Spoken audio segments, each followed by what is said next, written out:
Hello there, this is Heirs to the Kingdom channel, and in today's lesson we're doing chapters 22 and 23 in the book of Leviticus. If you're new to this, is a Bible study channel going through the King James Bible, not skipping anything as Scriptures command. So if you will, like, subscribe, and share this content. We're going ahead and get started. And we got a little bit to read today, but yeah, last we left off with chapter 21. It was more of the rules for the priest. And so it came down with all that, how to dress, what to do, if you've done this, if you've done that, what to be a wife, this, that, and the other, and so on and so forth. How we treat society, because it did have the rules of, some rules of marriage, about if the woman's been put away, she's been kicked out of the house for not being a good wife. No other man is to help her or be with her. It's, be called adultery and everything else. Blah, blah, blah. That rule still applies today. Why is that? Because it's in New Testament, talking about the same thing. If a man and woman are not together, that, were married, they're to stay single. Unless it's for infidelity. If the divorce happened because of infidelity, then you can remarry. But that's in New Testament. That's what Jesus said in Matthew. Anyways, let's go ahead and get started here. Like I said, got a little bit to read. And so let's go. Chapter 22, verse 1. Oh, I also hope everyone's having a good Sunday. And the Lord spake unto Moses, saying, Speak unto Aaron and to his sons, that they separate themselves from the holy things of the children of Israel, and that they profane not my holy name in those things which they hallow unto me. I am the Lord. Say unto them, Whosoever he be of all your seed among your generations, that goeth unto the holy things which the children of Israel hallow unto the Lord, having his uncleanness upon him, that soul shall be cut off from my presence. I am the Lord. Like I said before, the only people allowed to be priests are descendants of Aaron. That's why these rules are for them. Verse 4, What man soever of the seed of Aaron is a leper, or hath a running issue, he shall not eat of the holy things until he be clean. And whosoever toucheth anything that is unclean by the dead, or a man whose seed goeth from him, or whosoever toucheth any creeping thing whereby he may be made unclean, or a man of whom he may take uncleanness, whatsoever uncleanness he hath. The soul which hath touched any such shall be unclean until even, and shall not eat of the holy things unless he wash his flesh with water. And when the sun is down, he shall be clean, and shall afterward eat of the holy things, because it is his food. So, of course, we're not under these rules of the priests and everything else today. Thank the Lord for that, because there's just so many rules and guidelines for that. But here we have the first mention about the word even being when the sun go down. So, anyone sitting there saying, are you sure that's what it means? Yes. When it says until the even, that means evening time, sundown. Let's continue on here, verse 8. That which dieth of itself, or is torn with beast, he shall not eat to defile himself therewith. I am the Lord. They shall therefore keep mine ordinance, lest they bear sin for it, and die thereof. Therefore, if they profane it, if the Lord do sanctify them. There shall no stranger eat of the holy things. A sojourner of the priest, or an hired servant, shall not eat of the holy things. But if the priest buy any soul with his money, he shall eat of it, and he that is born in his house, they shall eat of his meat.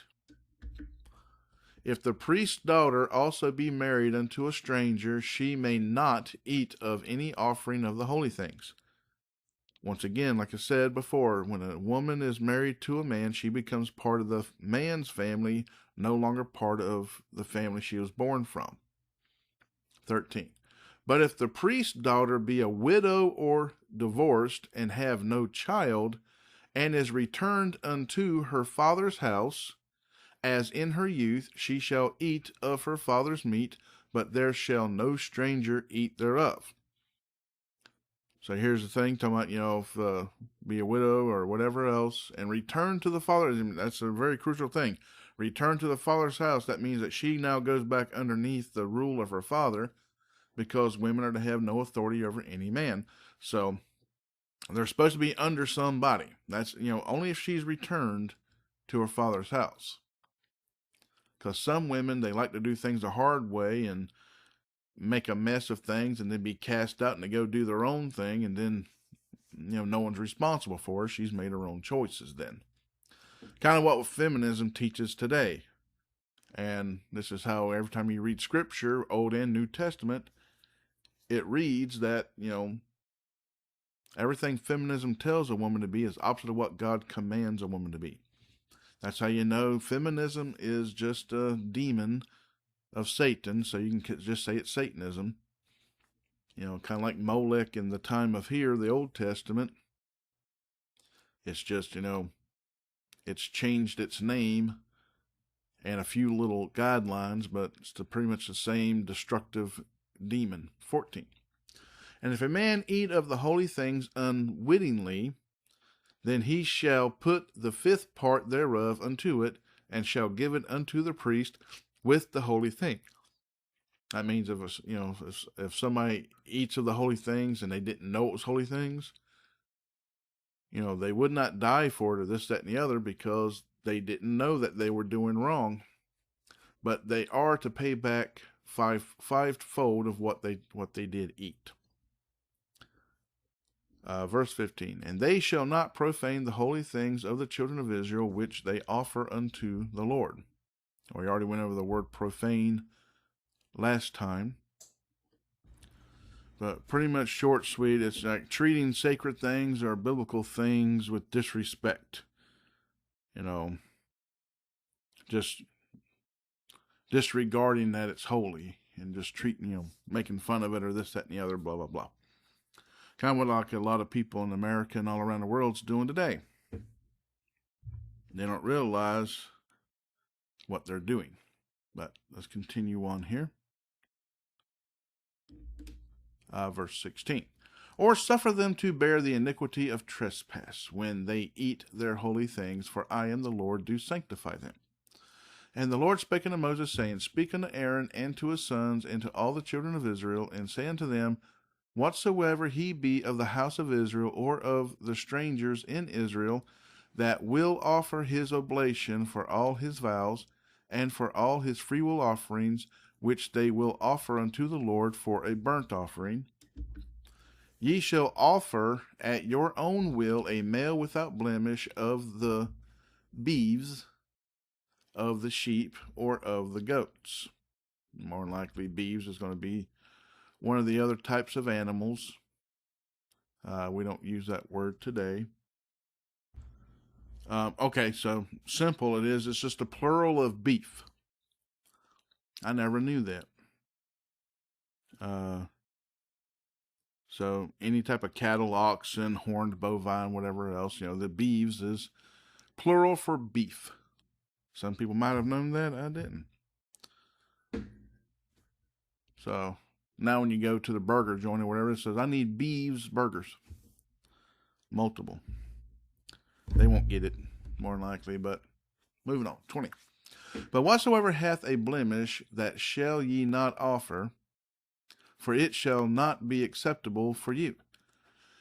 And whosoever offereth the sacrifice of peace offerings unto the Lord to accomplish his vow, or a freewill offering in beeves or sheep, it shall be perfect to be accepted. There shall be no blemish therein. Blind or broken or maimed, or having a wean, or scurvy, or scabbed, ye shall not offer these unto the Lord, nor make an offering by fire of them unto the altar, upon the altar unto the Lord. Either a bullock or a lamb that hath anything superfluous or lacking in his parts, that thou offer for a freewill offering, but for a vow it shall not be accepted. So the superfluous means like, unnecessary. Easiest way we can say it today is, materialistic things or whatever. Stuff that's just, unnecessary, kind of like falls under vanity stuff, everything of that nature. Trying to keep up with the Joneses type things or whatever else. 24. Ye shall not offer unto the Lord that which is bruised or crushed or broken or cut. Neither shall ye make any offering thereof in your land. Neither from a stranger's hand shall ye offer the bread of your God of any of these, because their corruption is in them, and blemishes be in them. Ye shall not be accepted, they shall not be accepted for you. And the Lord spake unto Moses, saying, When a bullock or a sheep or a goat is brought forth, then it shall be 7 days under the dam. And from the 8th day and thenceforth it shall be accepted for an offering made by fire unto the Lord. Now here we have a little bit of a curse word. Because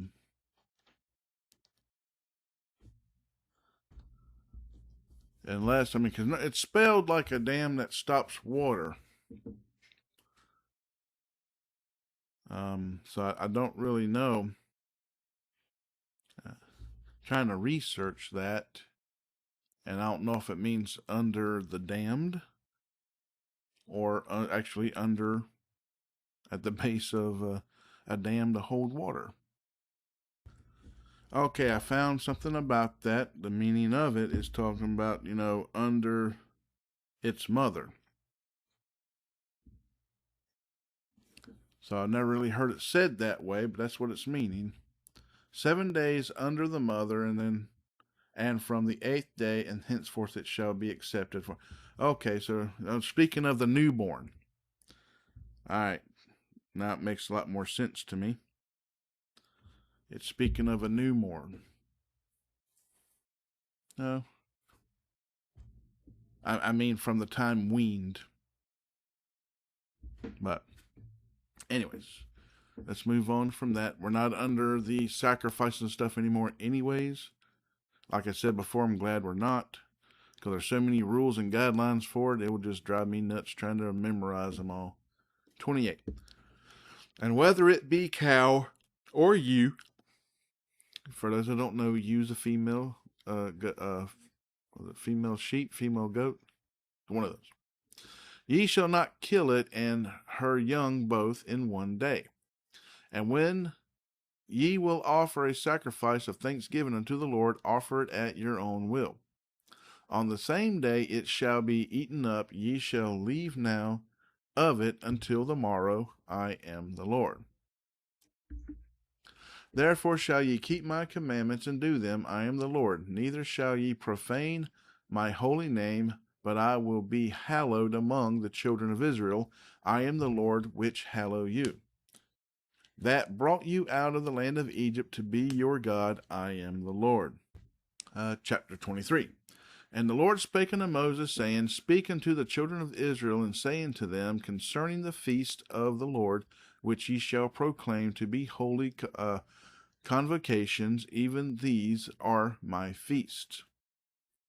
6 days shall work be done, but the 7th day is the Sabbath of rest and holy convocation. Ye shall do no work therein. It is the Sabbath of the Lord in all your dwellings. Now our calendars read from Sundays, day 1, Saturdays, day 7, and this is the same. The Jewish people follow it this way, and we follow the same God that the Jewish people do. So the Sabbath day has always been established as Saturday. You need to remember that. It's still in the 10 Commandments. Remember the Sabbath and keep it holy. Now, the added laws of the Sabbath we are no longer under. We went over that already in New Testament. We'll get back to that as we get there. We're only in the 3rd book of Old Testament right now, as we're going through this the 2nd time. But verse 4. These are the feasts of the Lord, even holy convocations, which ye shall proclaim in their seasons. In the 14th day of the first month at even is the Lord's Passover, and on the 15th day of the same month is the feast of unleavened bread. Unto the Lord 7 days ye must eat unleavened bread. And the first day ye shall have in holy convocation, ye shall do no servile work therein. But ye shall offer an offering made by fire unto the Lord 7 days. And the 7th day is an holy convocation, ye shall do no servile work therein. And the Lord spake unto Moses, saying, Speak unto the children of Israel, and say unto them, When ye be come into the land which I give unto you, and shall reap the harvest thereof, then ye shall bring a sheaf of the firstfruits of your harvest unto the priest. So going back to the servile word, that type of work is meaning laboring that you normally profit from. It ain't talking about stuff you do around the house or anything like that. This is stuff that, your business, your job. You don't do any of that work. But if you need wood for your fire, this, that, and the other, it's all okay. If you need to fix your clothing and stuff like that, that's all okay. Whichever. Let's continue on here, though. Verse 11, And ye shall wave the sheaf before the Lord to be accepted for you on the morrow after the Sabbath. The priest shall wave it. And ye shall offer that day when ye wave the sheaf of a sheaf and he lamb without blemish on the first year for a burnt offering unto the Lord. And the meat offering thereof shall be 2/10 deals of fine flour mingled with oil, an offering made by fire unto the Lord for a sweet savor. And the drink offering thereof shall be of wine, the 4th part of an hin. And ye shall eat neither bread nor parched corn nor green ears until the selfsame day that ye have brought an offering unto your God. It shall be a statute forever throughout your generations in your dwellings. And ye shall count unto you from the morrow after the Sabbath, from the day that ye brought the sheaf of the wave offering, 7 Sabbaths shall be complete. Even unto the morrow after the 7th Sabbath shall ye number 50 days, and ye shall offer a new meat offering unto the Lord. Ye shall bring out of your habitations 2 wave loaves of 2/10 deals. They shall be of fine flour. They shall be baken with leaven. They are the firstfruits unto the Lord. And ye shall offer with the bread 7 lambs without blemish of the first year, and 1 young bullock and 2 rams. They shall be for a burnt offering unto the Lord, with their meat offering and their drink offerings, even an offering made by fire of sweet savor unto the Lord. Then ye shall sacrifice 1 kid of the goats for a sin offering, and 2 lambs of the first year for a sacrifice of peace offerings. And the priest shall wave them for the bread of the firstfruits for a wave offering before the Lord with the 2 lambs. They shall be holy unto the Lord for the priest. And ye shall proclaim on the selfsame day that it may be in holy convocation unto you. Ye shall do no servile work therein. It shall be a statute forever in all your dwellings throughout your generations. And when ye reap the harvest of your land, thou shalt not make clean riddance of the corners of thy field when thou reapest, neither shalt thou gather any gleaning of thy harvest. Thou shalt leave them unto the poor and to the stranger. I am the Lord your God. And the Lord spake unto Moses, saying, Speak unto the children of Israel, saying, In the 7th month of the first year of the month shall ye have a Sabbath, a memorial of blowing of trumpets, and holy convocation. So this is some of these things where it's talking about the added laws of the Sabbath. We're not under these no more. 25. Ye shall do no servile work therein, but ye shall offer an offering made by fire unto the Lord. And the Lord spake unto Moses, saying, Also on the 10th day of this 7th month there shall be a day of atonement. It shall be an holy convocation unto you, and ye shall afflict your souls, and offer an offering made by fire unto the Lord. And ye shall do no work in that same day, for it is a day of atonement, to make an atonement for you before the Lord your God. For whatsoever soul it be that shall not be afflicted in that same day, he shall be cut off from among his people. And whatsoever soul it be that doeth any work in that same day, the same soul will I destroy from among his people. Ye shall do no manner of work, it shall be a statute forever throughout your generations in all your dwellings. It shall be unto you a Sabbath of rest, and ye shall afflict your souls in the 9th day of the month at even, from even unto even shall ye celebrate your Sabbath. So here that's a little tricky thing. In the 9th day of this certain month, there'd be 3 days. So it wouldn't just be a Saturday. It would start Thursday night to Friday night, then to Saturday night. As I said, there's too many rules for all this stuff for me to have them memorized. I'd be all messed up back in these times. Glad we're not under them no more. 33. And the Lord spake unto Moses, saying, Speak unto the children of Israel, saying, The 15th day of this 7th month shall be the feast of tabernacles for 7 days unto the Lord. On the first day shall be an holy convocation, ye shall do no servile work therein. 7 days ye shall offer an offering made by fire unto the Lord. On the 8th day shall be an holy convocation unto you, and ye shall offer an offering made by fire unto the Lord. It is a solemn assembly, and ye shall do no servile work therein. I will say it looks like they have government hours, with all these days off. I don't think that stuff would fly today with having this many days off. They'd probably fire you for lack of attendance now. Verse 37. These are the feasts of the Lord, which ye shall proclaim to be holy convocations, to offer an offering made by fire unto the Lord, a burnt offering and a meat offering, a sacrifice and drink offerings, everything upon his day. Beside the Sabbaths of the Lord, and beside your gifts, and beside all your vows, and beside all your freewill offerings, which ye give unto the Lord, also in the 15th day of the 7th month, when ye have gathered in the fruit of the land, ye shall keep a feast unto the Lord 7 days. On the first day shall be a Sabbath, and on the 8th day shall be a Sabbath. And ye shall take you on the first day the boughs of goodly trees, branches of palm trees, and the boughs of thick trees, and willows of the brook, and ye shall rejoice before the Lord your God 7 days. And ye shall keep it a feast unto the Lord 7 days in the year. It shall be a statute forever in your generations.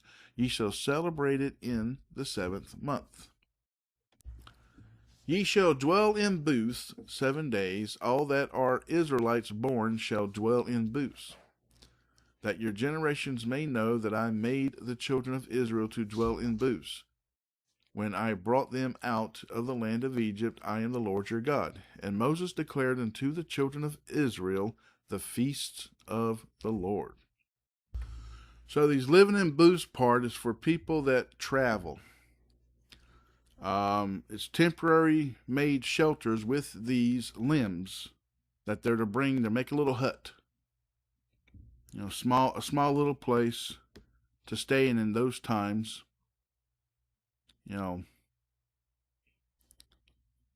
It's saying here that, the Israelite children of Israel says they are to know that God made them to dwell in booths, which means simple housing, simple structures, not to be lavish, not to live in mansions or castles and this, that, and the other. You'd have just what you need to exist.